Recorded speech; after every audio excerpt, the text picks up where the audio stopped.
So what is in this Godox case?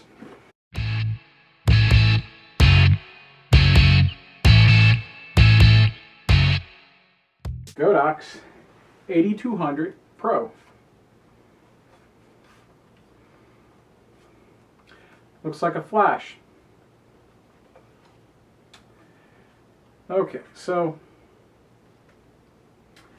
this is what I use typically on shoots, off-location shoots, weddings, portraits.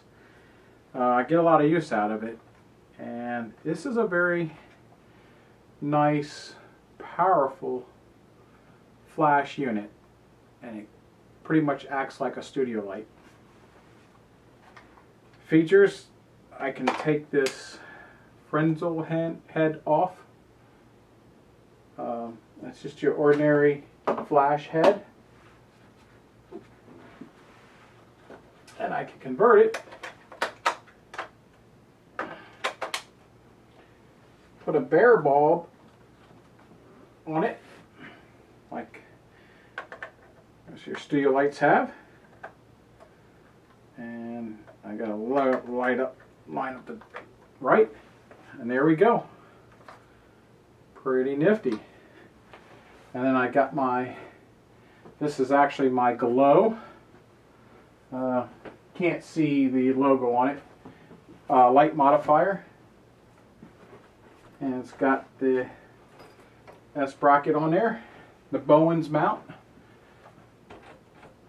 And I can just simply insert this in there.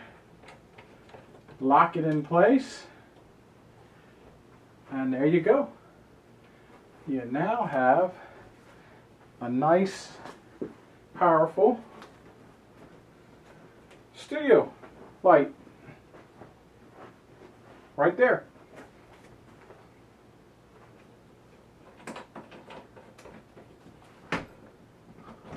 Pretty nice and compact. So let me take this off.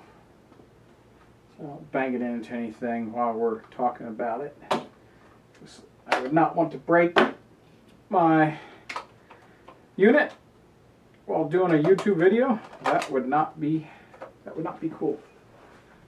Let me get this back to the way it was.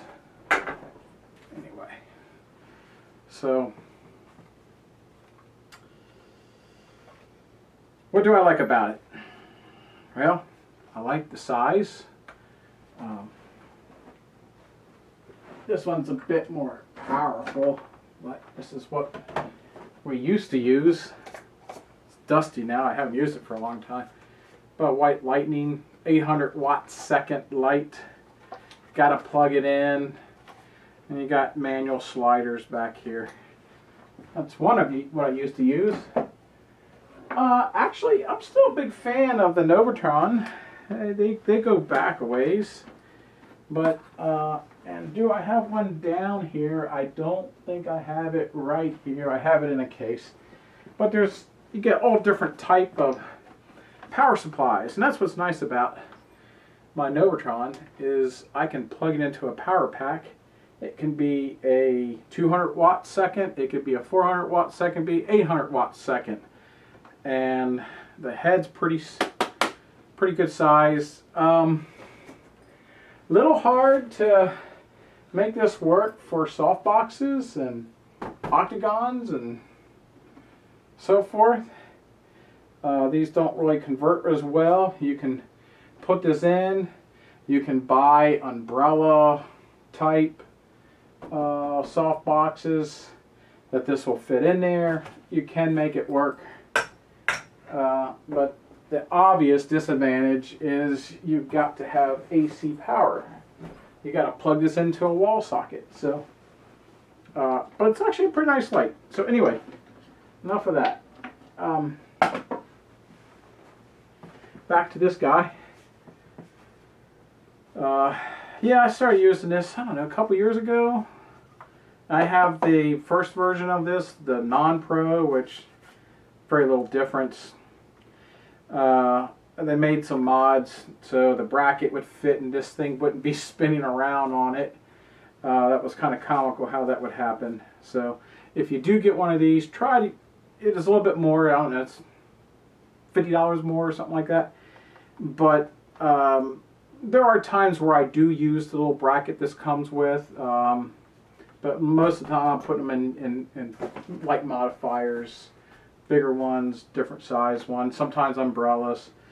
So that really hasn't been an issue. But there are times, you know, every once in a while I just want to throw it on a quick bracket, throw it up, and I might just throw something in front of it. So it's nice to have the locking feature. Do I have it? Yes, right here. So in case you're not aware, the problem that they had on these units the first time around is you get this up on the light thing, and it had this click, so you had to, it would only click into, you know, click, click, click, you know, it was just certain positions it would lock into. Now this is smooth, you can pretty much lock it anywhere you want. But this mechanism, which I don't have it handy on, well, I may, actually I do. I can show you the comparison right now.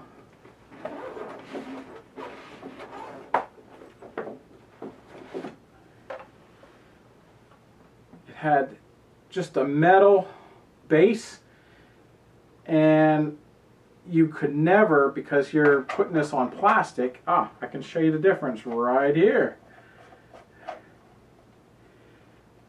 And you just can't get it, and what would happen is your light just starts spinning around, or the nut inside would be spinning around, and you know, and then this, you know, it just starts spinning around on you, and you get a little bit of wind, and it just, you know, it doesn't really stay.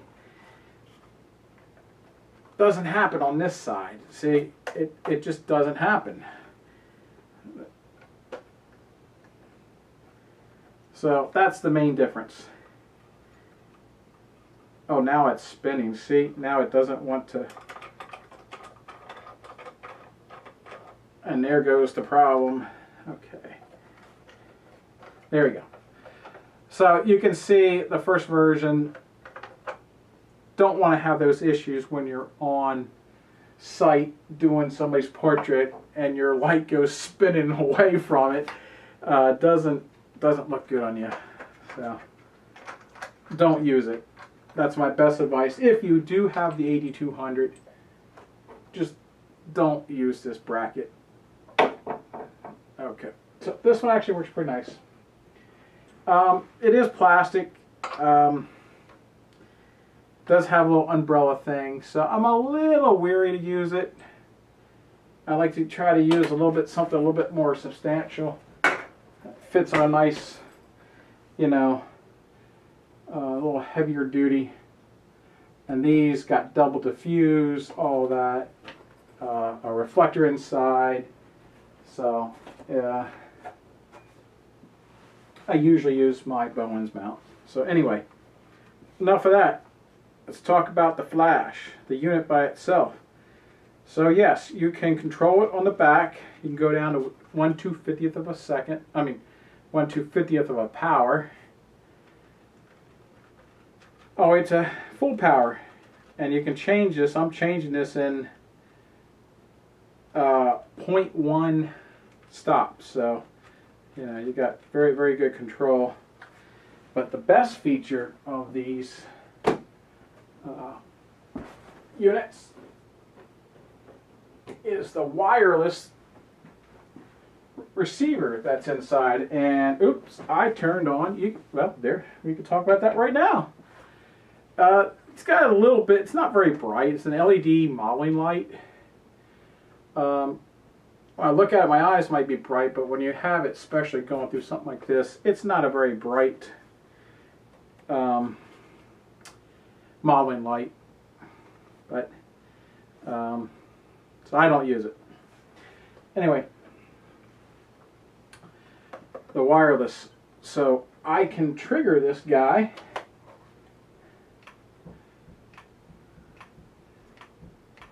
wirelessly. and you just put this on your camera. And what's nice, I got all my controls, so watch this. Full power, look at that. And I can go all the way down to 1/250th. I can change the power. And I know some of you might be saying, why do you need to do that? You got TTL, just use TTL. Well, yes, you can operate this in TTL. Your camera, this will communicate with your camera. You buy this for, like I have Olympus or a Micro Four Thirds, you buy the O, that's for Olympus. If you have Fuji, which I do have a Fuji one, you get the Fuji, and it will support TTL. The other thing this will support is high-speed sync.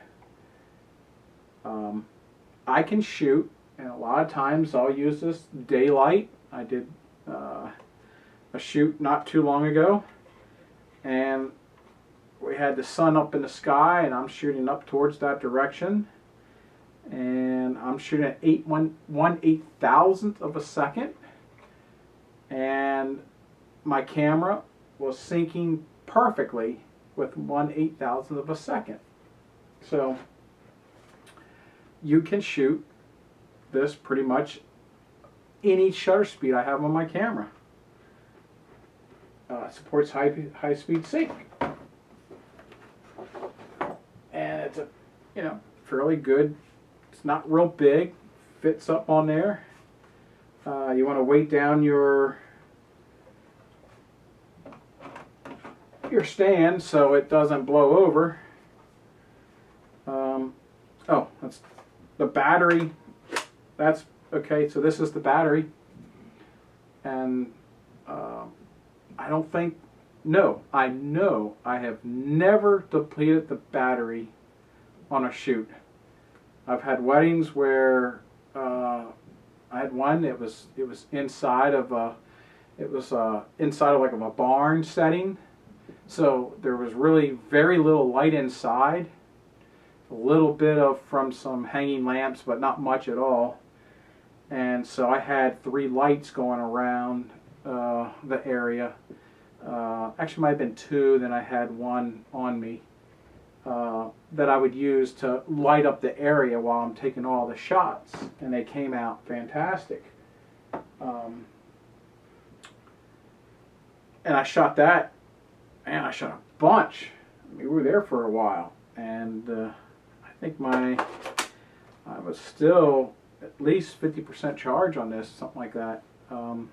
So you could shoot a whole gig very easily, a whole wedding with on one battery charge, so that's nice. It's nice that you can keep this on. There's another for is this.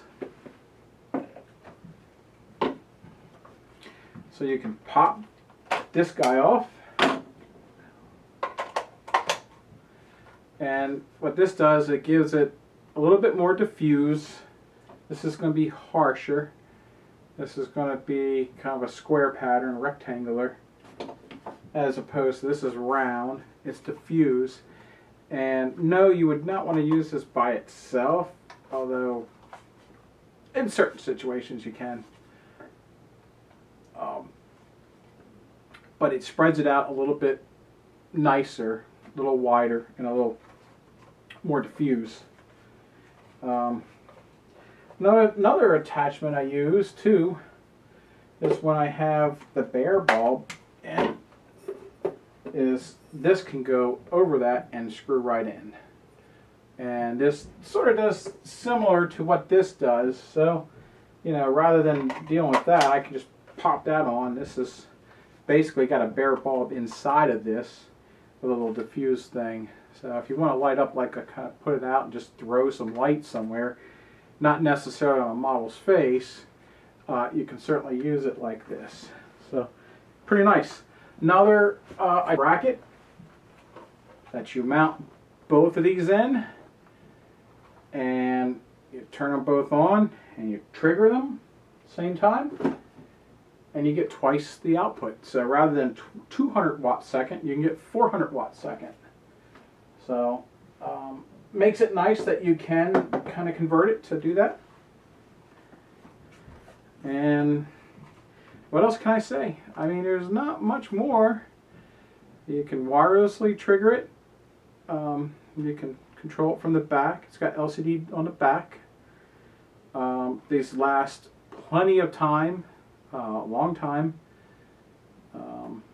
So I very. What's the price of this? They run around $350 for the Pro. I think it's around $350. Get a lot of bang. Give you kind of a comparison. You could buy a Canon, which I'm no longer a Canon shooter, but you could buy a Canon, their top model speed light. It goes on top of the flash. It won't be as powerful as this. It won't be as versatile.